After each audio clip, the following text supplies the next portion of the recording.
Hey, Ms. Bahak here. Welcome to an episode of the Habit Chess podcast. On this show, I like to talk about stacking skills and making moves. And in this episode, I'm going to be breaking down and sharing a couple things that I learned from reading the book Buy Back Your Time by Dan Martell. The first thing that I want to highlight is, of course, he talks about auditing and tracking your time, right? This actually marks, it's been a little over 3 years now since I have been using my Notion time tracking template. I designed it for myself because I didn't really like the way that calendars would track time. I didn't like a lot of other to-do list systems out there. And this has evolved over the years. I've used it for every single working day and task that I've done. So the only time I've not used it is if I was fully off. And there have been hundreds of people, and actually a couple thousand people at this point, that have downloaded it. I upgraded it. I had a software engineer work on it to help make it a little bit nicer and easier to use. And so check that out. It's totally free. You can download it. Link in the description below. Okay, so let's dive into the first theme of the book, which I really enjoyed. It doesn't just talk about buying back your time, right? It talks about energy as well, which is another element that you don't hear highlighted too often. You definitely hear about the resources like money, time, but you don't really hear the energy aspect factor into it. And so that's going to be an interesting theme that comes later on with a matrix that he introduces. And it really did get my brain thinking a little bit. Not just, okay, does this task take a lot of time or a little time, but does this task give me more energy or does it drain my energy? And he goes on to highlight why this is important. Of course, if you are a founder or you are in a key leadership position, you have a lot of responsibilities. As soon as the founder runs out of energy, you begin to approach burnout territory, right? Or that becomes a little bit more likely, and everything else dies when the founder burns out. So this is helping to prevent that. But I also just really liked the approach that Dan's taking by introducing the way that we value and view energy, especially when it comes to business. I really love this one highlight here. It's the last sentence of the introduction before you dive into the first chapter. But he says, let's build a business you don't grow to hate, which I'm all about. Let's definitely do that. The little known secret to reaching the next stage of your business is spending your time on only the tasks that A, you excel at, B, you truly enjoy, and C, add the highest value, usually in the form of revenue, to your business. And then he goes on to mention how there's only 2 or 3 tasks that should fit that description. I like this because it's a self-discovery process in and of itself, right? It's hard to call yourself out and be honest and go, okay, is there somebody better at this than me that I could hand this off to? The answer is likely yes. But then also to find the unique things that only you excel at. So for example, I can't outsource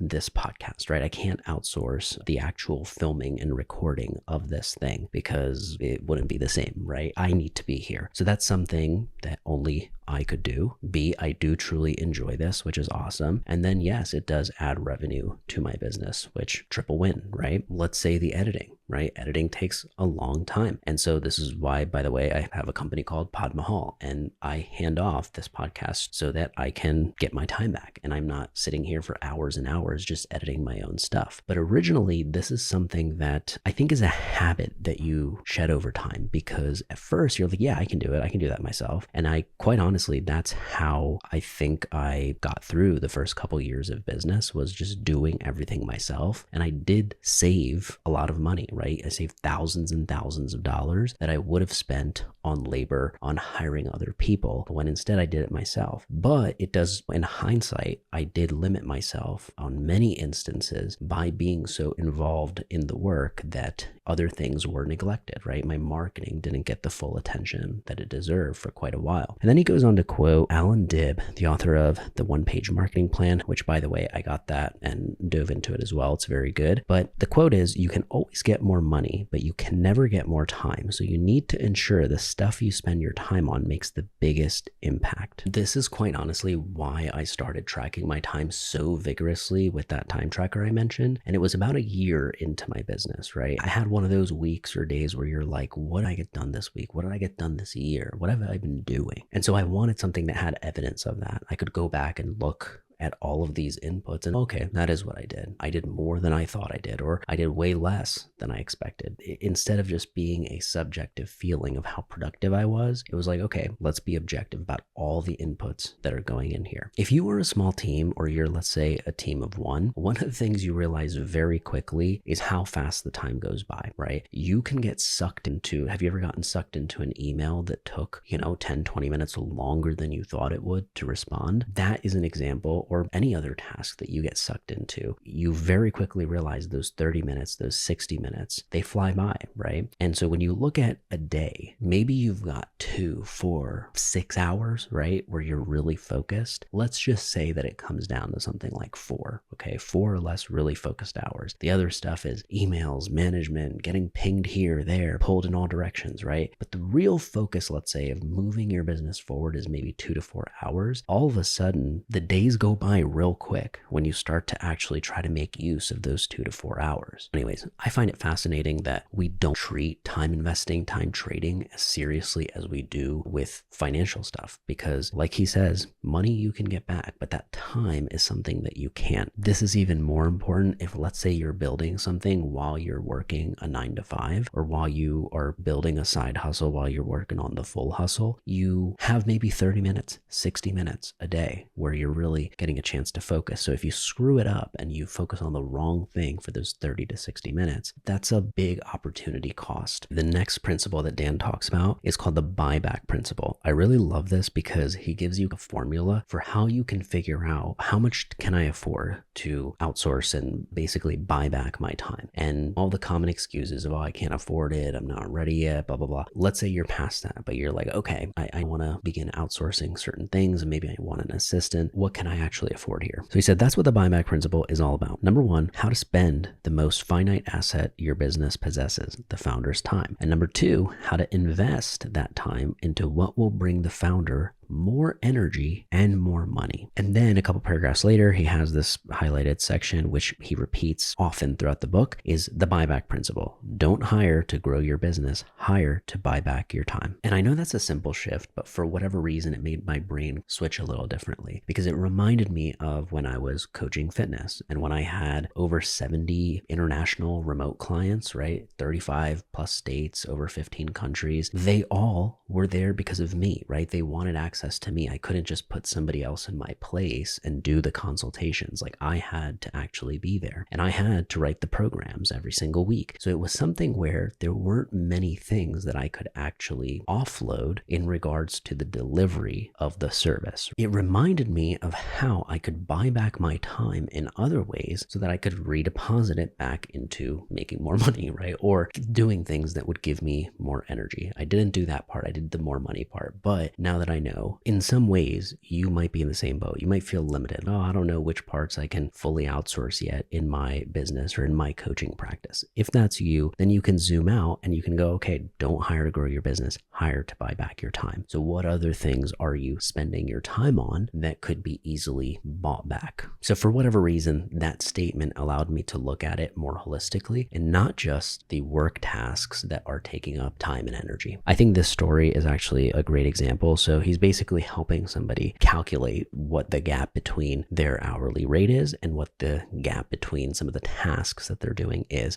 And so he was saying huge gap between the hourly value of his time, $100, and the hourly value of the tasks he was spending his time on, $10. Essentially, he was costing his company $90 an hour most of his workday, and he was killing himself in the process. And later on, he goes on to highlight this quippy line, which is like 10 million businesses are not built on $10 tasks. This is important. So I've heard multiple people say this, right? Naval has said this before, but it's cool to hear Dan call it out. If you're like most entrepreneurs, the pain line occurs right at about 12 direct reports and just over $1 million in revenue. This is important because later on, he goes on, like, under pain, many entrepreneurs will make a subconscious decision to sabotage their own company because growing means more pain. It's a tricky one to see at first, and goes on to show a couple other things that can happen when you are under pain, right? As entrepreneurs, we typically are like, yeah, we can handle pain. Give me more of it, right? I'm totally cool with it. I'm used to it.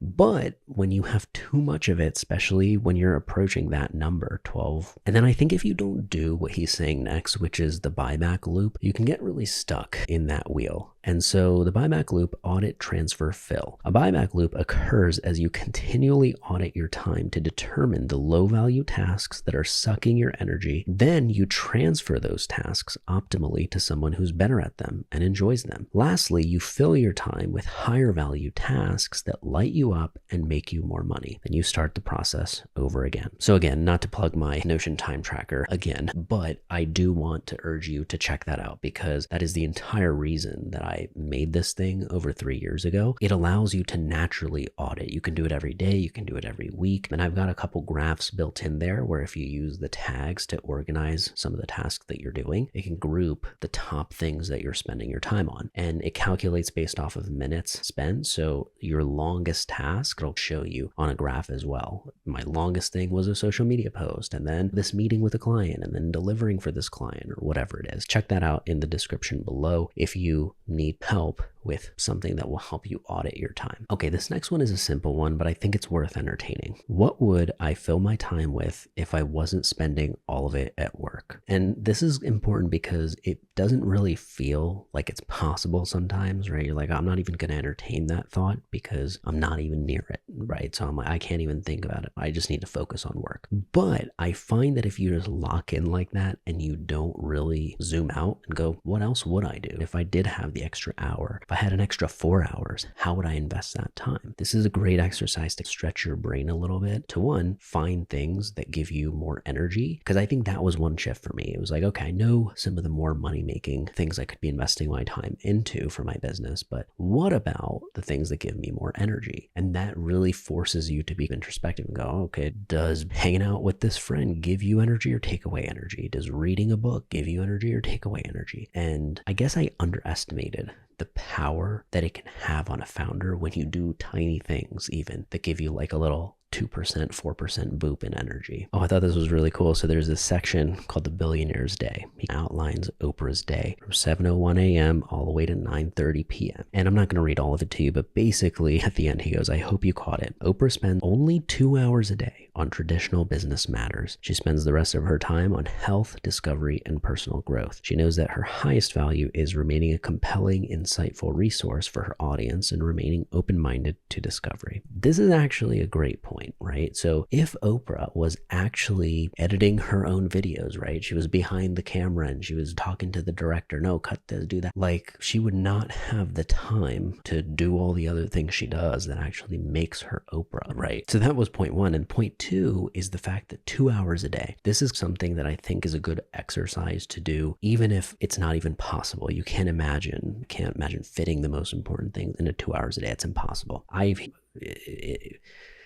On that. But what I think it does is prioritizes for you, right? If I only had 2 hours a day, what would be the most meaningful and impactful tasks that I would do that would actually move the business forward? It may not actually be checking your email, right? Or posting that thing on social, or for somebody else, that might be the main task and driver. And so, cool thought exercise. What would it look like if you had a billionaire's day and you actually did fit everything into 2 hours? Or again, like I mentioned earlier, 2 to 4 hours is a good exercise to begin entertaining because you've automatically cut things in more than half, right? Instead of something having a default 8 to 10 hours a day, why don't you start with 2 to 4 and then expand from there as needed? And then that kind of ensures you're not starting with fat, you're adding only the important stuff, keeping all that time spent as lean as possible. Successful people aren't doing what they love because they're rich, because they've learned to do what they love and only what they love. I arrived at this conclusion, I think, in another book that I read, but it was really looking at some of the people that we admire and respect, some of the people who are great in their craft, right? A lot of times, the reason that people are so great, when you're like, what is that thing? I can't figure out what it is. What makes them so lovable, so followable in some ways, right? It is exactly that. It is that they have figured out, oh, this is what I like to do. Because everybody can fake in the short term, hey, this is what I like to do. I love working out. I love talking about working out. Or I love podcasts and talking about podcasts, right? Okay, no, let's cut that.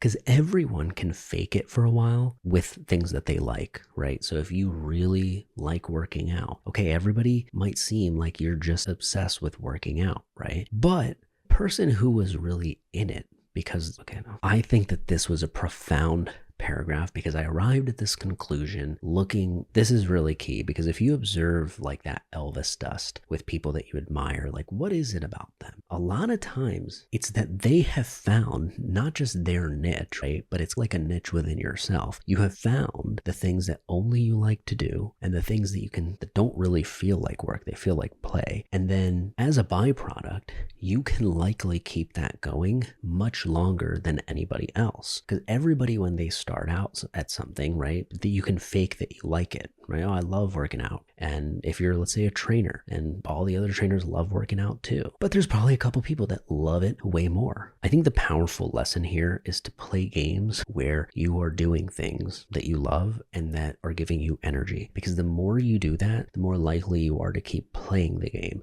And the more you keep playing the game, the more likely you are to see results. And then the more you see results, boom, it's like a loop. You're more likely to keep doing it. So it's just something I've been observing more and more in people, is like the people who are really successful have figured out internally what it is that they like. It's a task that nobody else can do for you, right? Somebody could equip you with all the knowledge in the world, but you still have to decide and go, is this true or is it not? Okay, so the next concept that he talks about is called the drip matrix. This is really fascinating. There's 4 quadrants. You've got the replacement, production, delegation, and investment quadrant. It took me a little bit to go, okay, what's the difference between delegation, investment, or production? Let's start here. Delegation makes you little money and drains your energy. Okay, so think of like admin, checking email, things like that. Replacement makes you money, drains your energy. And so in this quadrant, you've got things that are like essential, delivering the product or service, right? Marketing, selling, things of that nature. Next quadrant, investment, makes you little money, but lights you up. And so this one is probably one of the game-changing quadrants or categories, right? So this is the place where all the things that give you energy, if it's reading, if it's going for a walk, hanging out with friends, going out to dinner, whatever those things are that give you energy, go in this column, right? So the things that are considered an investment are the things that add energy. And I really like labeling it that way because it just shows you, okay, cool. It is more valuable than just this thing that I can recover by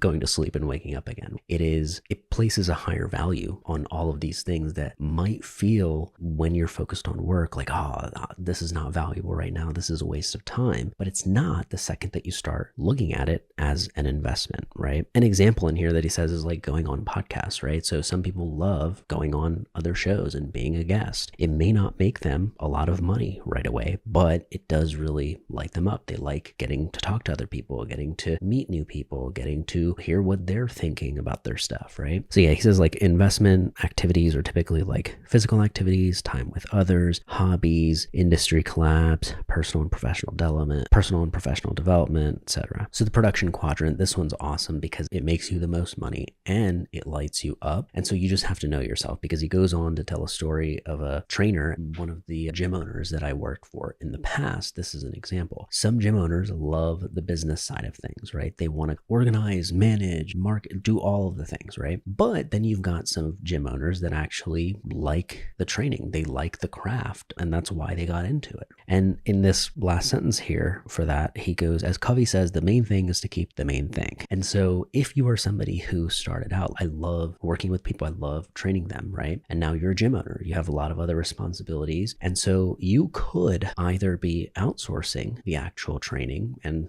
working with people so that you could do the business stuff, or you could outsource the business stuff so that you could do the actual training. And so I've seen many famous coaches of successful gyms over the years who have straddled this line. And it really happens to be this one who is a former lawyer. Like, he loves the actual training side of things, working with people, and all of the other things from accounting to marketing to everything is basically outsourced and taken care of so that he can focus on the main thing, which was his coaching and what got him to be recognized or famous in the first place.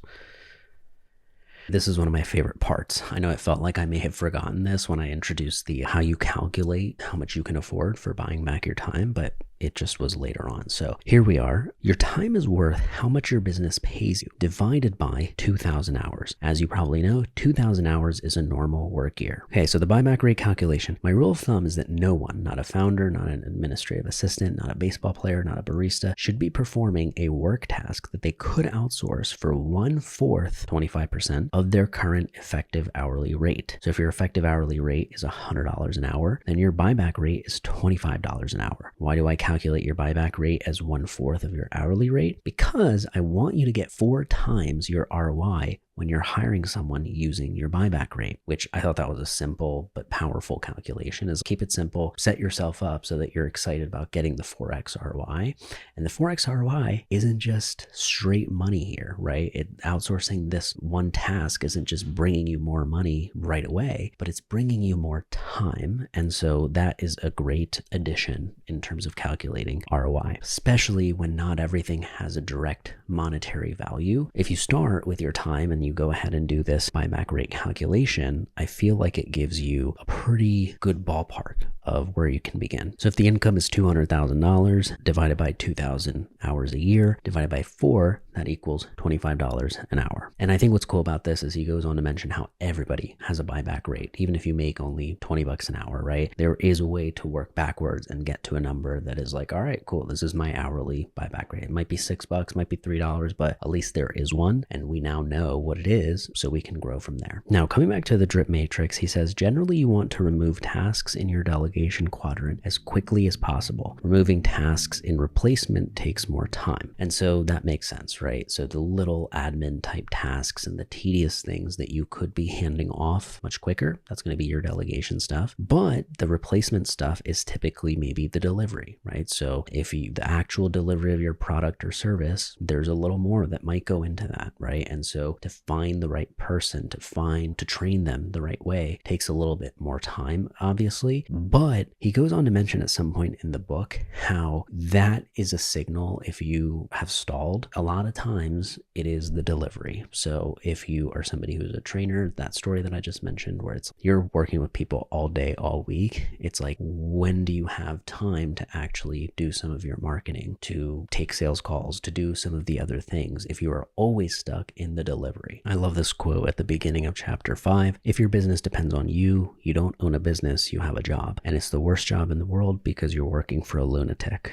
And that is by Michael E. Gerber. So next he introduces this concept called the replacement ladder, a time-tested system for what business operations to transfer at each stage of your company. It works for every business at any level in any industry. Here are the rungs in order. Rung 1, administration. Rung 2, delivery. Rung 3, marketing. Rung 4, sales. And rung 5, leadership. There are 3 key components at every rung of the replacement ladder. The key hire you need to make, your current feeling of stress or liberty, and the responsibilities that must be transferred to the key hire. I call this ownership. And I thought this was really interesting because he consolidated a lot of the data that he has from just talking with founders over the years into basically this hire, feeling, and ownership column, right? So let's start with admin because that was rung 1. So admin, rung 1, the feeling is stuck. And then the ownership is inbox and calendar, right? Let's go to rung 2. The hire is for delivery. The feeling is stalled. So that's what's really cool is like when you're feeling stalled at times, you look back and you go, is it the delivery? Is that the part that your operations is being a little bit held up in some ways? So what I really like about this replacement ladder is how he has a feeling that he's attached to each one of the rungs. And so a lot of times, depending on the feeling, you can tell which is the thing that I need to replace. And so rung 1 was admin, right? So the feeling for that is stuck. Rung 2 is delivery, and the feeling for that is stalled. Rung 3 is marketing, and the feeling for that is friction. Rung 4 is sales, and the feeling for that is freedom. And rung 5 is leadership, and the feeling for that is flow. And he talks about how, notice how you see stuck, and it leads gradually into flow. Okay, the next rule that I want to talk to you about is the 10-80-10 rule. This is something I found myself doing naturally, but I really like to now have a name for it. The 10-80-10 rule is is a simple technique you can use when you still want to be involved with the end result, but you don't need to do all the work on your own. Think of designing the cake versus decorating it. The majority of the work is done. You come in to add a few special touches. And I really love this because it's like you writing the brief, getting things together, and then 80% of the work is done by somebody else. So I love this chart for the 10-80-10 rule. It's like the first 10% is the ideation, right? The next 80% is the execution from your team. And then the last 10% is integration, which is you. What's nice about this is you don't enter the world of delegating and things like that with this expectation that everything is 100% done and perfect all the time. And if not, then it's not worth doing, right? You break it down into little micro tasks, and you break it down into something like this where, hey, 10% at the start and 10% at the finish. That's enough involvement on my end for the majority of the 80% to be done. Okay, he goes on to mention, if you're feeling a bit blanked out here, what tasks are sucking up my time? He lists a couple activities here: responding to emails, scheduling, project research, cleaning up data, updating reports, financial workflows, sending gifts to colleagues, travel arrangements, purchasing, administrative tasks, website updates, social media publishing. And again, this is why I love tracking my time, is because you're constantly seeing what you're spending your time on, right? And you can begin to now look backwards and go, okay, I seem to be spending a lot of time designing thumbnails, and I seem to hate it every time I do it. And when I'm done, I forget that's something that I have to do a lot over and over because that's just something I'm doing now, right? You don't really even have that awareness sometimes because your mind draws a blank when you're like thinking of delegating. You're like, oh, maybe they can check my inbox, maybe they can manage my calendar. But to have the time dense tasks down on a sheet where you're like, yep, this is objectively a pretty time sucking and draining task is pretty nice. Oh, I really like this. So he says to start with this, right? If you started with, let's say, an empty calendar, start with this. Number one, when are you at work? And when are you at home? Number two, what time slots are you available for meetings, podcast interviews, sales calls, onboarding new clients, one-on-ones, etc.? And number three, what time slots are you working, but strictly on deep head down work? And this is cool because these three allow you to have like a preset calendar, right? A different booking link maybe for each one, where every time somebody asks you, oh, hey, when can you hop on that podcast? Even if, oh yeah, it's usually 2 p.m. on Tuesdays. In the moment, it's too costly for your brain to come up with that over and over. And if you're listening to Dan in this book where he talks about hiring an assistant to begin to help with some of these types of things, then one of the things you're going to want to think about is your assistant will want to know, hey, what times are you? When should I book sales calls? When should I book your podcasts? When should I book your meetings, your onboarding calls? And a lot of these preset time slots, I think, are great because the third one in particular, right? What time slots are you working with? Strictly on deep head down work. To have this time really protected and anybody that you're working with knowing that time is protected is really nice. And so to start with that, it's just knowing what those three blocks are for you typically day to day and week to week. I thought this line was really cool. So I developed a simple email copy for them. And this is for your assistant to send on your behalf. This is Lauren, Dan's assistant. I got to this email before he did, and I thought you'd appreciate the speediest reply. And he said, colleagues love this response and the speedy reply they receive. If a conference organizer needs a headshot, for instance, waiting 3 days until I get around to it isn't ideal for anyone. I'm going to use that for sure. I like that line. Oh, I love this quote. Strategic thinking requires both diagnosis and design. That's by Ray Dalio. Oh, here's a line that kind of made me think. Unlimited predictability is more valuable than intermittent quality. And this is the pretext before Dan fully dives into playbooks. And he calls them playbooks. I call them SOPs, but they're essentially, it's that concept. But the idea here is that you come up with a playbook and you begin to do that for every part of your business. And I think that one part that I quickly glossed over, but I did like that he mentioned, is that he almost is always recording on his laptop at all times. So everything he's doing, he's constantly recording it, screen recording it, so that he can pass it off to somebody else. He can actually give it to an assistant. And the process that I really like here for coming up with some of these SOPs is you don't have to be doing it. And this is cool because I did this years ago, and it's cool to see that somebody as smart as Dan is recommending it, but basically getting your assistant to write out the SOP,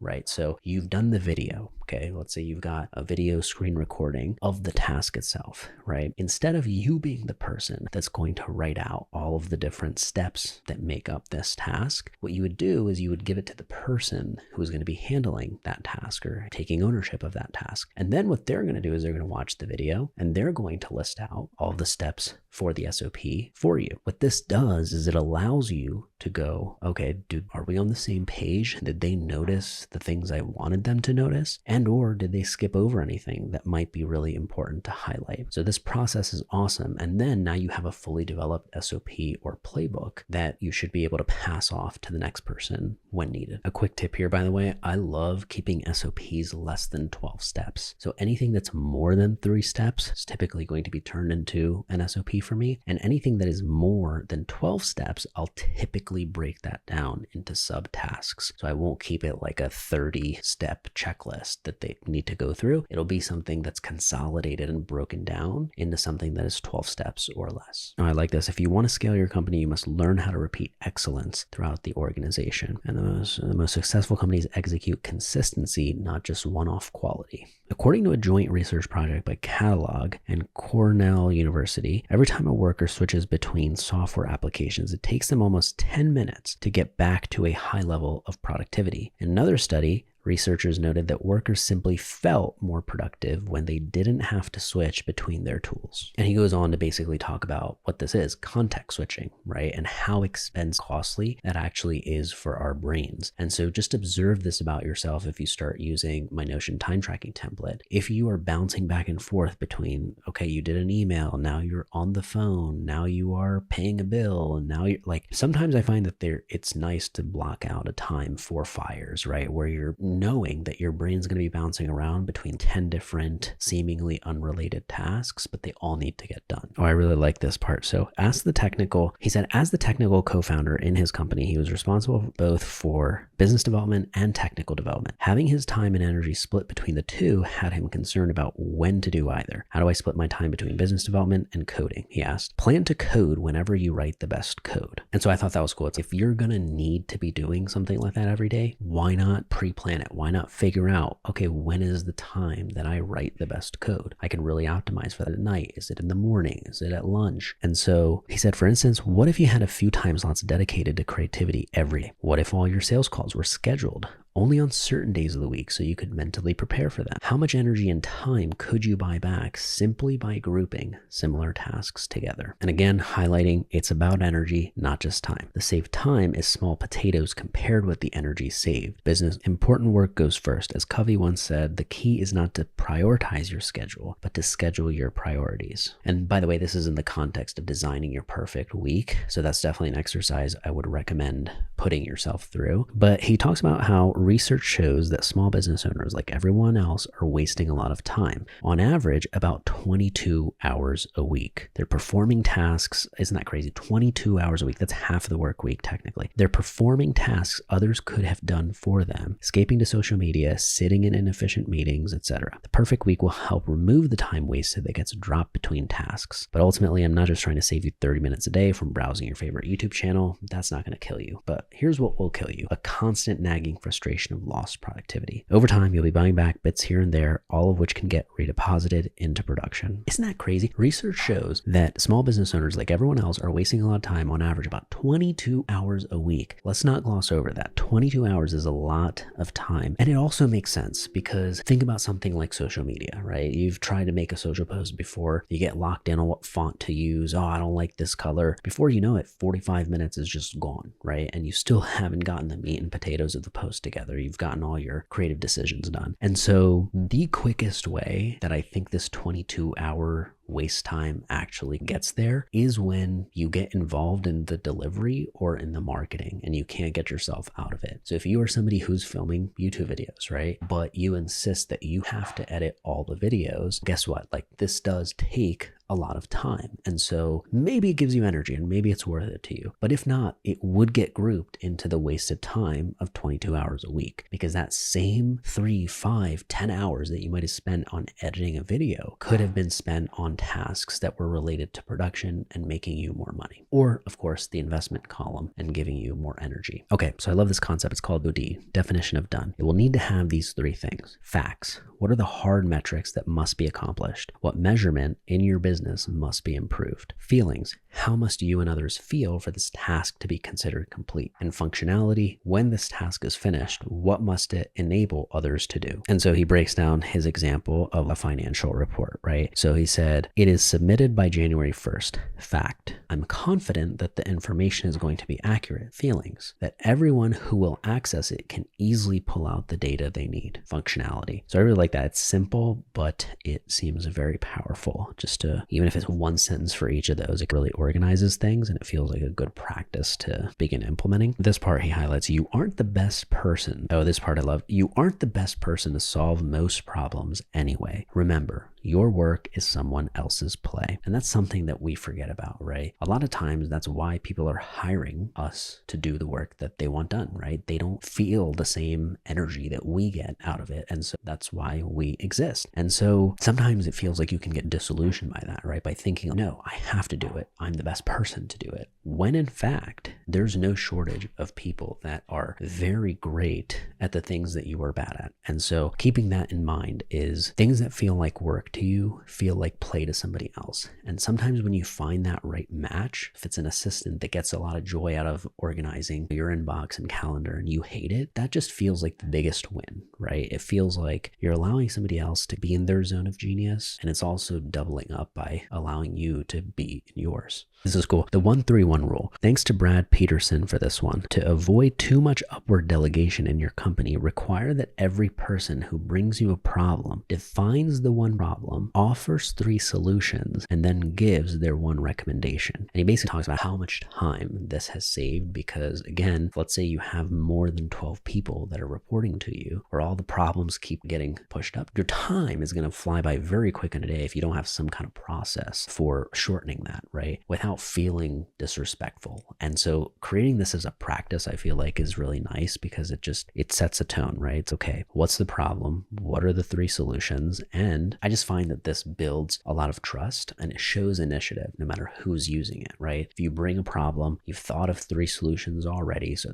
I don't have to do it. And then you give your recommendation, which allows me to sift through the data and go, okay, yes or no. Does that make sense or not? And this might honestly even be a good exercise internally to do with yourself, right? When you're working through bottlenecks and problems. Okay, what's one problem? What are 3 solutions? And then what is my recommendation? All right, so that is a majority of what I wanted to share with you from this book. I hope it was useful, and I hope this encourages you to begin tracking and auditing your time so that you can begin transferring out some of those tasks and filling it with more things that make you money and give you more energy. Again, make sure to download the free Notion time tracking template that I've been using without any loss of enthusiasm for over 3 years now. I think you'll really enjoy it. It's totally free and the link is in the description below. And of course, if you enjoyed this episode, make sure to rate and review on Spotify or Apple and leave a comment and subscribe if you check this out on YouTube. But again, I appreciate you hanging out and taking the time. This is always fun, and I will see you on the next one.